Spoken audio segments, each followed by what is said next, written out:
Hey everyone! Today we're going to explore how to add a ConvertKit pop-up form to Shopify.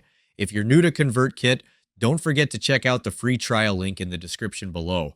For those already set up, just log in and follow along. To get started, you'll first need to create a Zapier account, which will allow you to connect ConvertKit with Shopify. Once you're logged in, head over to the Zapier dashboard. There you'll find a button labeled Create. Click on that, then select Zaps to begin setting up your automation.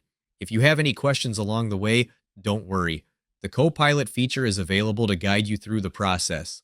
Next, choose both ConvertKit and Shopify from the list of available options.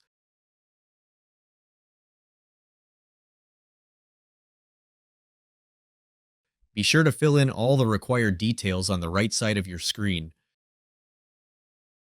To connect your ConvertKit account, click on the Sign In button. You'll need to input your API key here. To find this key, go to your ConvertKit account, navigate to Developer Settings, and copy the secret key. Once you've pasted it into Zapier, simply click Yes, connect to ConvertKit, and you're all set. Now repeat this process to log into your Shopify account by entering your Shopify username. After connecting both accounts, take a moment to configure your settings as needed.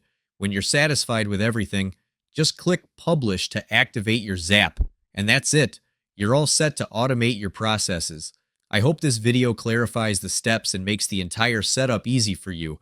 I'm offering a free email list building course in the description below where you can learn how my team and I generate $3,493 in commissions while growing our email list.